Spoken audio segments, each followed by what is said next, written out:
Vatsympana etin'ny pasteur Ratsianarivo Léa. Fa voasoratra izao mba hinonareo fa Jesosy no Kristy, Zanak'Andriamanitra, ary mba hananareo fiainana amin'ny anarany raha mino ianareo. Amen. Ivavaka isika. Voninahitra anao ry Andriamanitra ray zanaka ary fanahy masina, lay mipetraka eo amin'ny seza fiandrianana, tompony fahefana rehetra ny an-danitra sy ety an-tany. Miarabanao ampanetreteny zahay, manoroka ny tongotra masina, ary lay rainy mandrakizay andrian'ny fiadanana. Misaotra indrindra amin'ny fahavelomana sy ny tombonandro izay omenao ny tsiraray avy, ary koa anaposahanao ny masoandro ny famindraponao, ka nahatonga anay velonay natrapamonjena tahaka izao. Haidino Jesosy ny fanainao masina ho aminay tsiraray avy, mba hanokatra ny fanahy, ny saina, ny fo, ahaizanay mandray ny teninao, ary mitahiry ny afatrao amin'ny alalan'izao vatsim-panahy izao aty anatin'ny fonay. Azahoanay mandresy ny zanatsipika lefa lay ratsy, ary indrindra koa mitahiry izany teninao izany, ka amoa avy zato eny arivo eny tsy hanapataperana eo amin'ny lafim-piainanay enia ny teninao. Dia mitenena mandrakariva Jesosy amin'ny alalan'ity mpanompo tsy mahasoa izay nofinidinao, kanefa kosa vonina nitondra ny afatrao ampanetretena sy ampitiavana. Misaotra ry tompony fahefana rehetra any an-danitra sy ety an-tany, ho anao ny dera sy ny azara voninahitra mandrakizay. Amen. Ry afa-malala rehetra amin'ny tompo, manonina ny fiadanana sy ny fahasoavana ao amin'ny isa-tokantrano sy ny sambatan'olona amin'ity maraina ity, ary dia ampitiavana no hiantranoana ao an-tokantranontsika amin'ny alalan'izao vatsim-panahy izao. Ny tenin'Andriamanitra izay anorenantsika ny vatsim-panahy amin'ity maraina ity, dia amin'ny filasan-tsaran'ny Jaona 2:20, andininy 5:10 ka hatramin'ny 7:10. L'Évangile selon Jean, chapitre 21, verset 15 à 19. Fakiko amin'ny anaran'i Jesosy ny teny.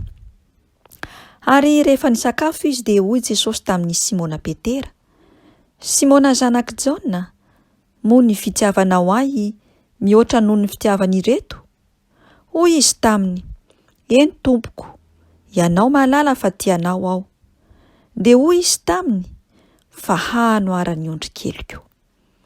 Hoy indray izy tamin'ny fanondroany: Simona zanak'i Jaona, moa tiava ianao? Dia hoy izy taminy: Eny Tompoko, ianao mahalala fa tianao aho. Dia hoy izy taminy: Andraso ara ny ondriko. Hoy izy fanotelony: Simona zanak'i Jaona, moa tiava ianao? Dia nalahelo Petera, satria izy nanao intelo taminy hoe moa tiava ianao. Ka hoy izy taminy: Tompoko, ianao mahalala ny zavatra rehetra, fantatrao fa tianao aho. Hoy Jesosy taminy: Fahano ara ny ondriko. Lazaiko aminao marina dia marina tokoa, raha mbola tanora ianao dia nisikina ka nandeha tamin'izay tianao, fa rehefa antitra kosa ianao dia haninjitra ny tananao, ary olo-kafa no hanikina anao ka hitondra anao amin'izay tsy tianao. Ary izany nolazainy hanambara ny fomba ny fahafatesana izay ankalazany an'Andriamanitra. Ary rehefa voalazana izany, dia hoy izy taminy: manaraha ahy. Amen. Inona moa no tian'ny Tompo hambara manoloana n'izany tenin'Andriamanitra izay novonakintsika teo izany? Izany indrindra no andraisantsika ny lohahevitra hoe moa tia ava ianao. Jesosy Kristy Tompo avy nitsangana tamin'ny maty eto no miresaka tamin'ireo mpianany ka nilaza hoe avia hisakafo. Voasoratra izany eo amin'ny 2 tapany voalohany. Jesosy mihitsy eto no nahandro sy nandroso ny sakafo ka natolo ny an'ireto mpianany. Dia tsy inona izany fa ny mofo sy ny hazan-drano izay natonony. Raha tadidintsika tsara mantsy ny zavatra nitranga talohan'io, fa nandeha nanarato ny mpianatra, fa tsy nahazo na inona na inona. Fa noho ny tonga Jesosy tao aoriana nitsanganany tamin'ny maty, izay fotoana voalohany nisehony tamin'ny mpianany, dia nanao io zava-mahagaga io Jesosy, ary dia tritra ny arato rehetra tamin'ilay fanjonoana mahagaga. Hitantsika amin'ny 1:20 ao amin'ny filazantsarany Jaona izany. Mba azontsika alaina sary an-tsaina moa fa Jesosy Kristy Tompo ilay niaritra ny fahoriana mangidy irery, niafara tamin'ny fanomboana azy tamin'ny hazofijaliana, nilaozan'ny mpianatra samy rery, nolaviny, nafony izy ireo kanefa dia tonga Jesosy namana indray ireto mpianany. Tsy mba nanatsaina akory izy ireo ny anontany an'i Jesosy hoe fa iza moa ianao? Voamarina izany eo amin'ny 2:12 tapany faharoa. Jesosy kosa dia nandroso ny sakafo ary niresaka tamin'ireo mpianatra momba ny fankatiavana sy ny firaisan-kina miaraka aminy. Nitodika tamin'ny Petera manokana izy ary nametraka intelo ny fanontaniana hoe moty ahava ianao? Anisan'ny fampatsiahivana izay nataony tamin'ny nandavan'i Petera an' Jesosy koa intelo izany fanontaniana izany. Jesosy Kristy Tompo mantsy dia mahafantatra tsara ny fon'ireo mpianany sy ny fitiavan'izy ireo azy, ka nahatonga azy nanontany voalohany hoe moa ny fitiavanao ahy mihoatra noho ny fitiavany reto? Izany hoe fanontaniana mavesa-danja indrindra no sendra an'i Petera, ary fantatry Jesosy sy tiany ho fantany marina hoe hatraiza ny fananany fitiavany sy fanoloran-tenany marina ho an'i Jesosy. Ny teny Grika dia manambara hoe ny fitiavana dia azo adika hoe agapo, midika hoe fitiavana misy fahendrena sy tanjona, mifototra indrindra amin'ny saina sy ny finiavana. Ny hevitra faharoan'ny atao hoe fitiavana dia ny hoe fileo, izay ahitana firaketam-po mafana sady voajanahary ao amin'ny sehatry ny fihetsem-po. Izany hoe fitiavana avy amin'ny tena manokana sady misy fahatsapana. Ireo tendro ireo no anehoan'i Jesosy fa tsy azo ny Petera tao ny ho tia amin'ny finiavana fotsiny, fa tsy maintsy ho avy amin'ny fo koa, dia fitiavana mitsiry avy amin'ny fikasana sy ny firaketam-po manokana. Ary izay no nahatonga an'i Jesosy ametraka an'io fanontaniana io tamin'ny Petera, izay fanontaniana goavana sy lehibe indrindra koa mipetraka ao amintsika izay mpino rehetra sy izay rehetra manara-dia an'i Jesosy. Isika rehetra mihitsy no tsy maintsy manana fitiavana manokana avy amin'ny fo omban'ny fanoloran-tena feno sy tanteraka ho an'i Jesosy Kristy Tompo, ilay nanolotra ny ainy ho ahy sy ho anao. Ary hitantsika mazava tsara ny valitenin'ny Petera teto, no hoe tianao aho. Ary dia nanambara Jesosy fa rehefa tia azy itsika dia mila miandry sy mamana ny ondriny. Mifono zava-dalina izany satria tsy maintsy fanana ny ondry kely koa Jesosy, ary mila fiandrasana sy fikarakarana koa reo ondry. Fanana amin'ny alalan'inona? Fanana amin'ny alalan'ny tenin'Andriamanitra sy ny fampahirezana, ny fampatanjahana, ary koa mivelona amin'izany tenin'Andriamanitra izany reo ondry kely sy reo ondry. Indrindra maro reo ondry na ireo milaza fa kristianina kanefa mbola mbola mirona amin'ny fanaon'izao tontolo izao, mbola andevozin'ny filan'izao tontolo izao, mbola andevozin'ny Satana, ary mbola andevozin'ny filan'ny nofiny sy ny fahafinaretan'ny nofiny ihany koa.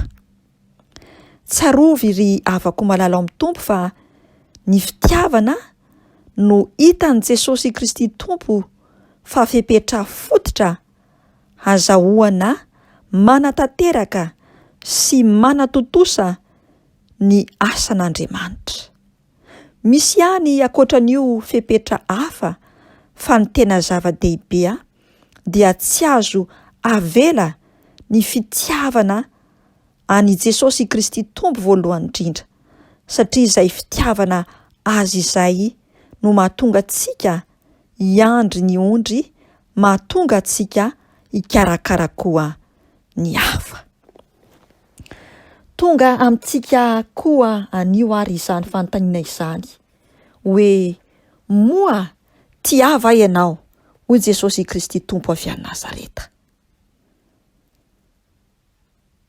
Tsika tsiraray avy no mamaly izay tiantsika hamaliana izany fanontaniana izany, ary dia samy manana ny valiteniny isika. Kanefa tsarovy fa Jesosy Kristy Tompo mahita sy mijery ary mitsapa izay ao anatin'ny fon'ny tsiraray avy.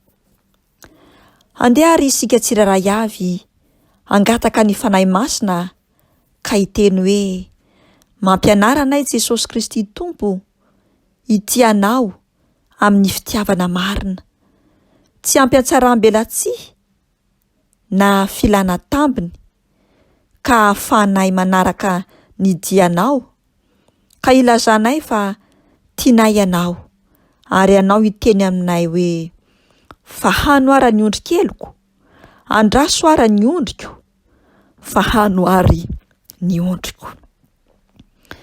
Hamaranan'i Jesosy azy amintsika ry havana dia tsy azontsika adinoina ny eo amin'ny andininy 5:10 sy ny 20:10, izay mampiseho ny karazam-pahafatesana fa isika tsiraray avy dia afaka manao izay tiantsika atao raha mbola tanora isika.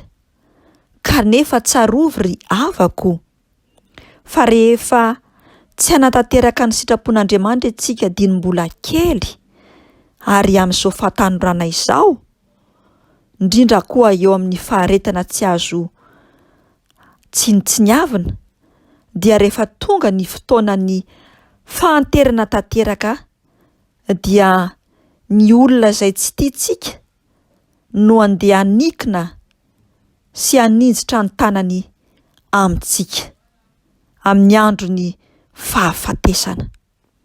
Sanatria tsy ho amintsika ane izany, fa kosa ahatsiaro tsika fa n'izay tanterahantsika amin'ireny ondry kely sy ondry ny Jesosy ireny, izany hoe eo amin'ny asa fanompoana izay anirahan'i Jesosy atsika tsiraray avy, ka rehefa maneho ny fitiavan'i Jesosy isika dia ahita koa ny voninahitr'Andriamanitra rehefa tonga ny fotoana ka handraisantsika lay lova izay nomanin'Andriamanitra ho antsika iarahantsika amin'ny Jesosy Kristy Tompo lay nandresy ny fahafatesana.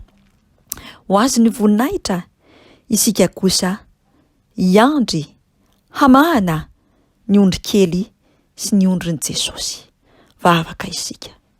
Jesosy malalo, manoloana an'izany teninao izany, dia hitanao tokoa fa manana toe-po sy toe-panahy zahay tahaka an'ireo mpianatra izay nanara-tianao.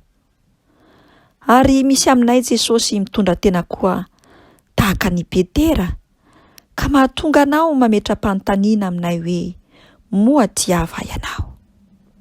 Mety malahelo angamba ny fonay Jesosy hoe fa maninona ianao Jesosy no mametra-panontaniana aminay tahaka izany, tahaka ny Petera, fa ianao anie Jesosy no mandinika ny foa sy mahafantatra ny voanay tsiraray avy.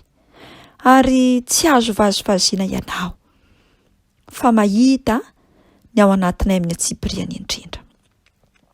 Bebaka eo anatrehanao izay Jesosy malalo, mivalo, mibaboka, mandadilady ny amin'ny tsy fahatanterahanay, ny amin'ny tsy fanananay fitiavana anao, ka mahatonga ny tsy fahatanterahan'ny famahanana ny ondrikelinao, mahatonga ny tsy fahatanterahan'ny fiandrasana ny ondrinao, ary koa ny tsy fahatanterahan'ny famahanana ny ondrinao. Haidino aminay ny fanainao masina Jesosy, hanova ny fo vatonay ho tonga fonofo, ary hanokafanay ny fanahinay sy ny sainay, ary ny fonay mba ho tapahan'ny fanainao masina, ary ianao mihitsy no anjaka sy toetra ao anatin'ny fonay Jesosy, ka tonga ho anay ho mpiandry tsara, ary koa hanoloranay tena feno sy tanteraka ho anao Jesosy Kristy Tompo, hanokananay feno sy tanteraka ny fiainanay sy ny fahavelomanay, voalohany indrindra dia ny hanao ny sitraponao sy hanao ny asanao. Dia ho tanteraka tokoa anelay teninao hoe ka tsao aloha ny fanjakan'Andriamanitra sy ny fahamarinany dia hanampy anareo izany rehetra izany. Tazony mafy izay Jesosy fa tsy mahatananao, ary ampitoery mandrakariva ao anatin'ny sainay sy ny fiainanay ny fahatahorananao Jehovah Andriamanitra, satria izany no fiando ampahendrena.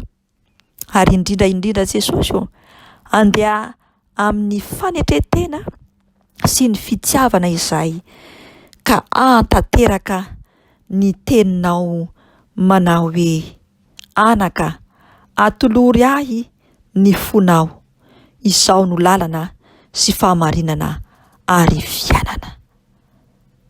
Mandehana hoy Jesosy, tomoera amin'ny fitiavako mba hatanteraka ny famonjena ho anareo.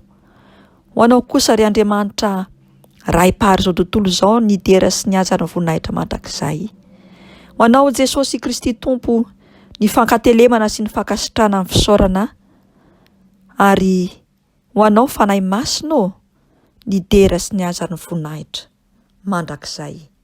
Aleluia. Amen. Tiavan'i Jehovah Andriamanitra amin'ny fonao rehetra, amin'ny sainao rehetra, amin'ny herinao rehetra, ary amin'ny fanahinao rehetra. Mandehana araka ny fitiavan'i Jesosy Kristy Tompo avy any Nazareta. Amen.